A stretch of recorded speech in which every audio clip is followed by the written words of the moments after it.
Bonjour, nous sommes le mercredi 16 octobre 2019 et je vous propose la situation des cultures.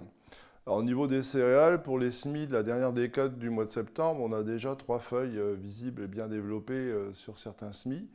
Attention, on est en pleine période de risque par rapport aux pucerons. Pucerons de la jaunisse nanisante. Les maïs sont en cours de récolte. On a certaines parcelles où il y a pas mal de repousses, donc le risque est quand même assez important, et ça dès la levée. Donc surveiller les parcelles, aller observer. Alors en période de pluie, c'est un peu compliqué, puisque avec les gouttes d'eau, on a du mal à les identifier. Dès que les feuilles sont sèches, on peut observer. Donc la règle, c'est de compter sur 100 pieds. Si on a 10% des pieds qui portent des pucerons, on considère que le risque est important et ça justifie un traitement. En dessous de ce seuil de 10%, en fait, c'est une présence observée pendant 10 jours qui va déclencher le traitement. Attention au traitement préventif, on est tenté parfois à l'occasion d'un désherbage d'appliquer un insecticide. Ça ne sert à rien, en fait les produits sont des produits de contact, c'est-à-dire que toutes les feuilles qui vont apparaître suite à ce traitement-là ne seront pas protégées. Les produits ont une durée de vie sur les feuilles qui sont courtes, donc intervenir uniquement sur présence de pucerons, les traitements préventifs n'ont aucun intérêt. Alors, au niveau des cicadelles, on parle un peu de cicadelles cette année. On a des observations dans les cuvettes. Sur plante, c'est très compliqué d'observer les cicadelles. En fait, les seuls pièges qui fonctionnent sont les pièges englués. Pour l'instant, on piège quelques cicadelles. Le niveau de risque actuellement est plutôt faible.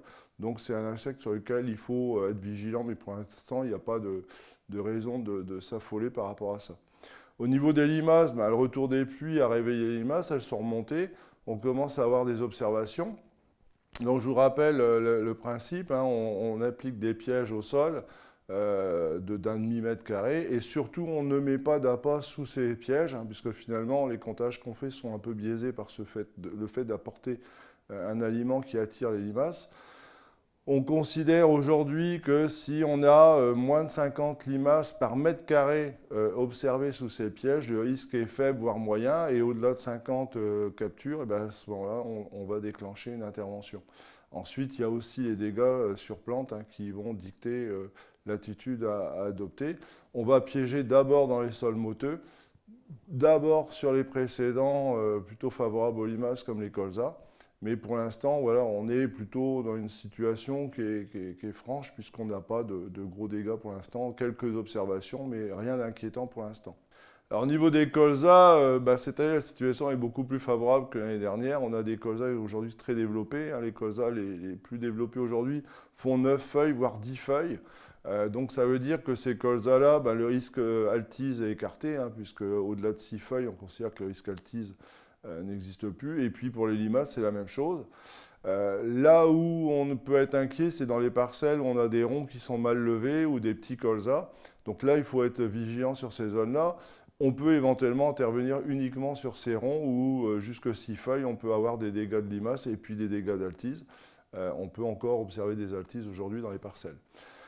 Par rapport aux pucerons, pucerons verts, on piège peu de pucerons verts dans les colzas. Aujourd'hui, sur des beaux colzas, le risque est écarté.